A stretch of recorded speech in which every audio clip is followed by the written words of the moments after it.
Page 15, Ode to Joy. Actually, this video covers the pages prior and up to page 15. I'm sticking them all in here. So on page 5, they're showing you a good posture, typical good posture at the piano. I will simply tell you, be comfortable and don't slouch. Don't bend over and slouch. Now, if you're looking for examples of good posture, don't be watching the professionals, because their posture is liable to be anything. And when you become professional, you can be anything too. But for now, you want to sit comfortably and sit upright, sit tall, so to speak. Your forearms, this part, are more or less even with the ground. Comfortably, yeah. I mean, everybody's a little different. It depends on your body build and how fat or skinny you are and all that too. On page 6 and 7, they talk a little bit about finger numbers and piano tones. In order to help us out trying to figure out which finger to use on which note, the fingers are numbered, and then the numbers can appear in the music, and that tells you to use that finger number, that finger, to play that note. The thumbs are number 1, and they go out from there. 1, 2, 3, 4, 5. Simple as that. It's a little confusing if you're a violin player or something, because they don't use the thumb, they just use 4 fingers. So for them, 1 is the index finger. But for piano players, 1 is the thumb. And I play violin also, so I got a little confused on finger numbers when I started studying violin. As far as the piano tone goes, you can read all about that. I'm not really interested on piano tone. The piano sounds what the piano sounds like. At the bottom of page 7, they give you a picture of a hand grabbing a ball. I disagree with that. Please don't do that. Your hand, when you're relaxed, your fingers have a natural curl to them. That's what we're after. Don't curl them more than that, because when you do, you add tension, stress. You can feel it when you do that. You can feel the muscles in your arm doing that. We don't want that. So just naturally, as relaxed as you can be when you're playing piano.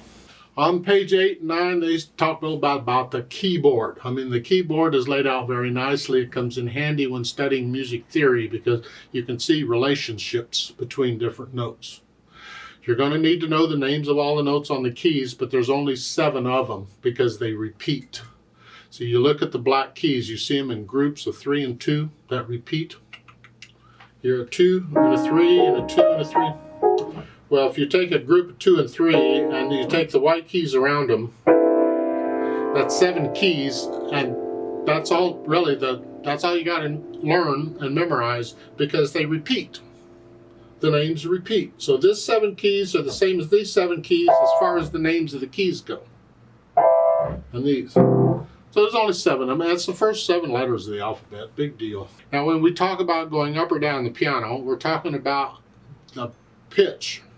If I go up, when I go up, I'm going to my right. And going down, I'm going to my left. So just keep that in mind. If I go up the keyboard, I'm going higher.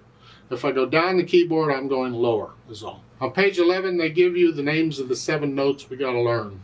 How you learn these is entirely up to you. It's a personal thing. I don't know how best you learn pieces, but for a while it's important you drill yourself. You've got to know the names of these keys on the keyboard instantly. So, and they show you it's like an A, the letter A.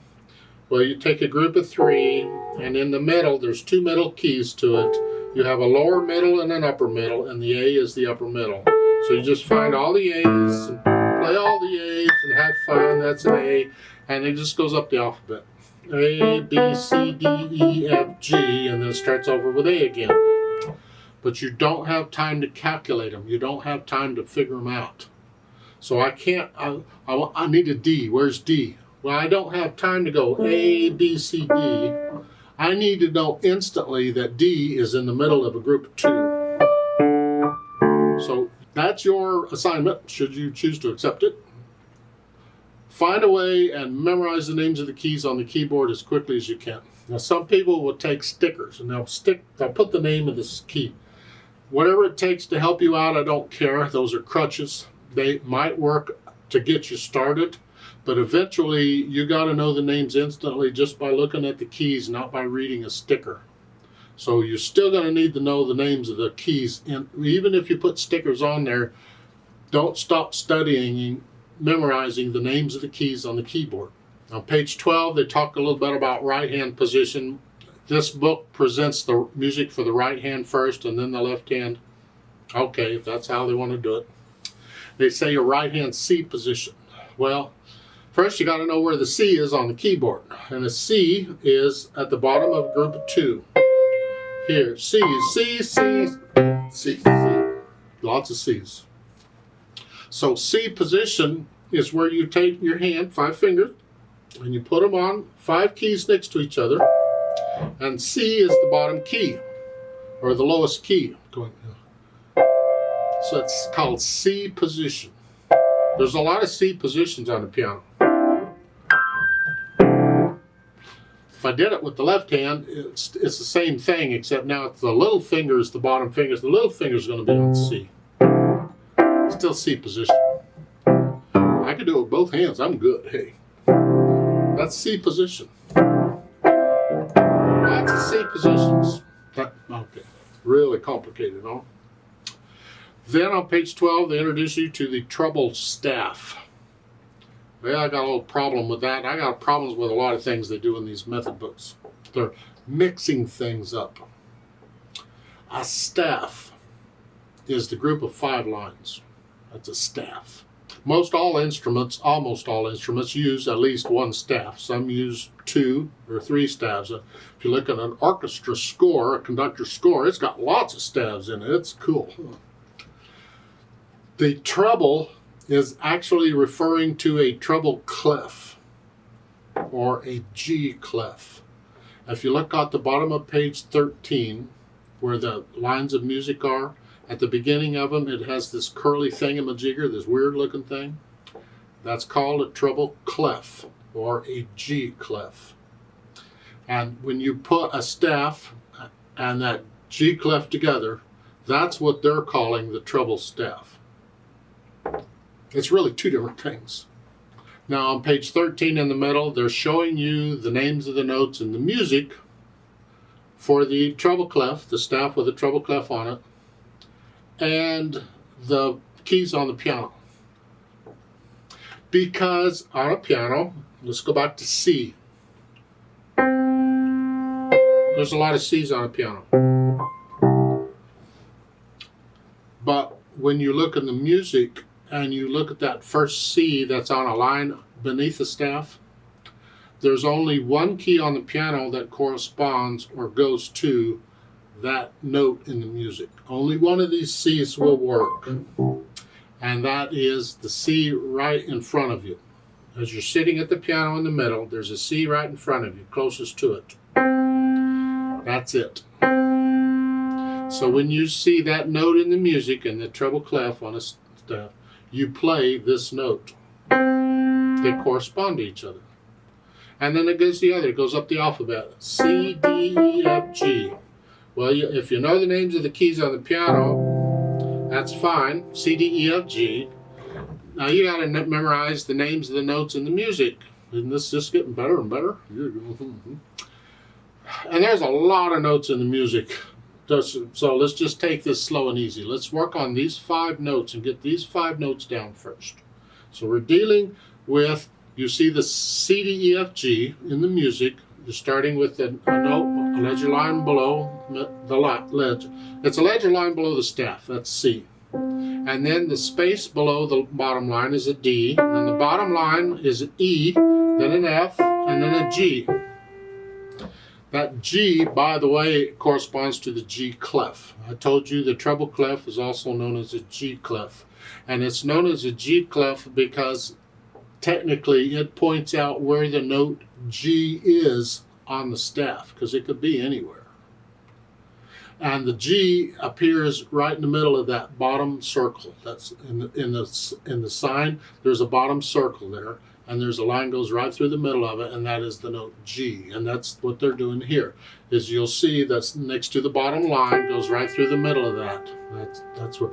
If you know where one note is, you can calculate the other notes. And that's really how it's technically that's how it's set up. We don't have time to calculate anything You got to memorize them. Just memorize them. So that is also your assignment. Memorize these notes. And what I suggest you do is you simply play the note and say the name of it for a while. Let's go down here at the bottom of page 13. You see these? You're in C position from the right hand. The numbers above the staff, I wish they wouldn't put those on there. Those are the finger numbers. But if you're here, you don't need the finger number to tell you which finger to use. You got to associate it in your mind that if I'm in this position and I need the C, my thumb is on that note, so I'm going to use the thumb. I don't need a 1 there to tell me to use the thumb. I'm just going to do it. So I'm going to play the note and say the name. C. Next one is a D, E, F, G, C, D, E, F, G. As I'm going to go through all 3 of these lines, just drilling myself over and over and over until I can know the name of the note in the music and I can play it on the piano. And try not to look at the keyboard when you do this. You want to feel the keyboard eventually. You got to develop that feel, and this just will do that too. I mean, you're only doing a whole lot of things at one time. How hard can it be, right? I would prefer you scribble out all these finger numbers and don't do it, because if you're like me when I was little, first learning to read music, I didn't bother to learn to read the notes. Forget that, that was hard. But I could read the finger numbers, and I knew when it said finger 5, I could play finger 5. I didn't know what note it was, didn't care, it was finger 5. And that caused a big problem later on when the hands start moving around and your fingers are not on the same notes anymore, or there's a different finger on that note or something. Reading finger numbers doesn't work. So I would encourage you to cross out all the finger numbers in these lines except maybe the first one. You need the first one to tell you where to put the hand. And after that, you're good. So you work on that. Now don't get too confused there, because they're putting the names of the notes in the middle of the note. They're just doing that to help you out for a while. I kind of wish they wouldn't do that, but they're doing that to remember it's the name of the note. You got to know the name of the note. Now on page 14, they're introducing you to quarter notes and half notes. It just gets bigger and bigger and bigger. Take your time if you're brand new to this, because there's a lot to learn, and everything you're learning now you got to remember from now on. It's not like a history test where you can just study for the test and then forget it after the test. In music, you got to remember this stuff forever, pretty much. So 14, page 14, quarter notes and half notes. They give you examples on page 15 there toward the top. A quarter note is a solid circle with a line. It's a quarter note. They call it a short note. I don't like the word short on that. That's relative. It may or may not be short. The half note is an open circle or a hollow circle with a line. It's a half note. And it kind of follows math. It follows the fractions. You have what we call a whole note, which we haven't had yet, we will. And if you divide the whole note in half, you get 2 half notes. We got half note here. If you divide a half note in half, you get 2 quarter notes. Got quarter notes here. And we could keep dividing in half to go 8th note, 16th note, 32nd note, 64th note, 128th note, blah, blah, blah. It just divides in half, mathematically. Well, that means for every half note, there are 2 quarter notes. That's why they're calling it a short and a long note, because the quarter note is shorter than a half note. But I don't like the word short and long because that's relative. It may or may not be short and long. Depends on other things. Look at the bottom to Ode to Joy. All of these things, they're quarter notes, most of them, but they don't look like quarter notes because they put the name of the note in the middle of it. But they really are quarter notes until you get to the end of each line, and then you get a half note. Okay, so the half note lasts twice as long as the quarter note. Then in the middle of the page, on page 15, they explain what a measure is. A measure is the distance, going sideways, between these vertical lines in the music. Every so often you're going to see vertical lines in the music, and a measure is that space in between them.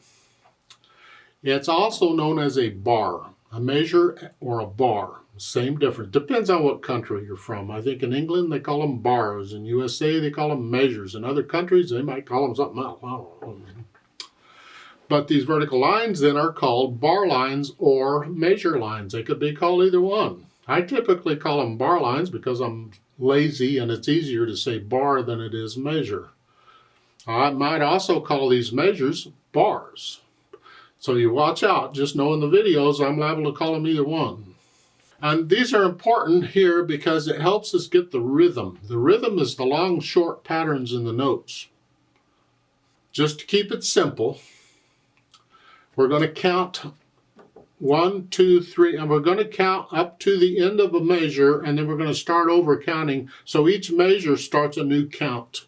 So here we got 4 quarter notes. We're just going to go 1, 2, 3, 4 for each quarter note. And then in the next measure, we're going to start over again. 1, 2, 3, 4, 1, 2, 3, 4, 1, 2, 3, 4. And we're just going to keep counting to 4 over and over and over until the piece is over. So each quarter note is going to get 1 count. And the half notes are going to get 2 counts. I'm going to hold it down for 2 counts because it's going to be longer than a quarter note.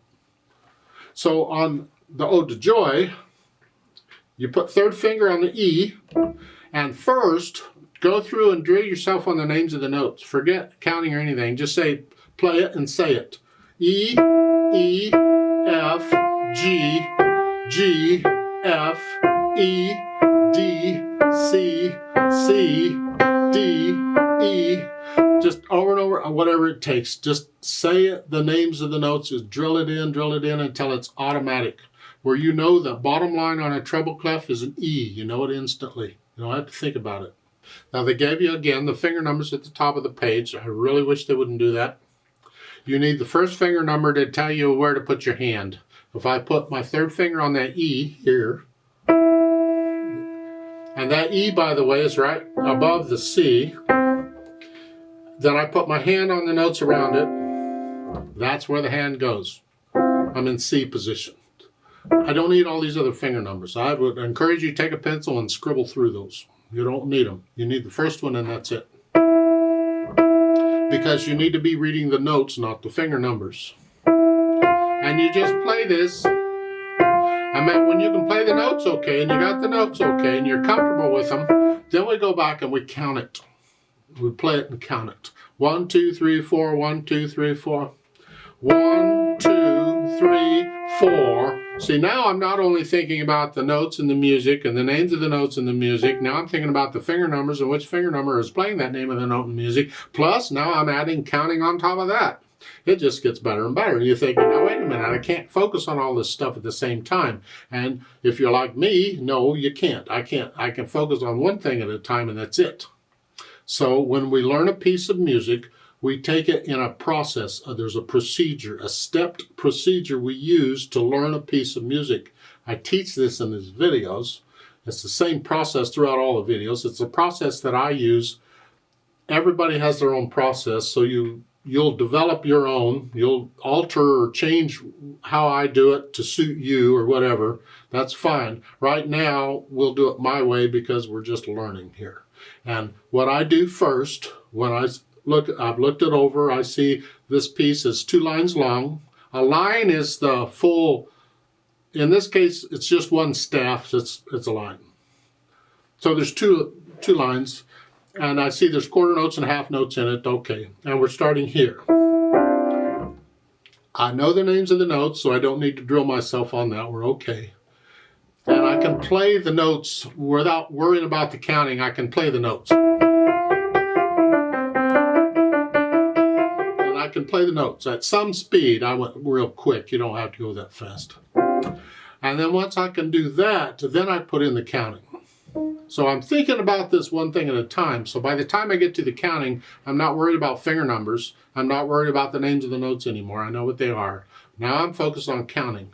1, 2, 3, 4. 1, 2, 3, 4. 1, 2, 3, 4. And when I get to the last measure, it's 1, 2, 3, 4. 1, see I hold the half note down for 2 counts because that's what it gets. And I go through the whole thing and I count it out carefully and make sure I can get that. Once I have the counting down, I got the rhythm down, I know what it is, I don't count it anymore, I feel it. You feel a beat. You just feel the beat. And you know a quarter note gets a beat, you just feel this. I'm not counting, I'm not worrying about whether I'm on beat 1 or beat 4 or what it is, I'm just feeling it at this time. And that's how it works. Now there's more to learning a piece of music than what we're doing here, but let's work on that first. They give you some ideas right above the music in Ode to Joy of 4 steps to do. You can do those if you want. I don't use those methods. Some people do. That's fine. If your teacher does, that's fine. I don't. I certainly don't sing in my videos. You forget that. But you can do however you want to do it. You can go la la la la la la la la la. If you want to sing a dance, that's okay. All right, whichever. Now you go ahead and make sure you can play this Ode to Joy with no hesitations. It's got to be a steady beat. You should be able to do it without looking at the keyboard eventually. You may have to look at first to remember which finger's on which key, because sometimes you forget, whatever. Okay, that's fine. You work it out. It could take you 10 minutes, it could take an hour, it could take a day, it could take a week. It doesn't matter how long it takes. Everybody's different. But once you can do all of that, and then come back to the video and play it with me. I have a play with me starting point in the description of every video. So you can go right to it when you're ready and play it along with me to make sure you're playing the same note I'm playing at the same time I'm playing it. So this is how you can double check to make sure you have the right notes and the right rhythm. So I'm going to give us 4 counts. I'm going to 1, 2, ready, go. That's 4 counts. And we're going to play this together slowly to make sure we got it correct. So go ahead and put your hands here where you need to in C position. And here we go. 1, 2, ready, go.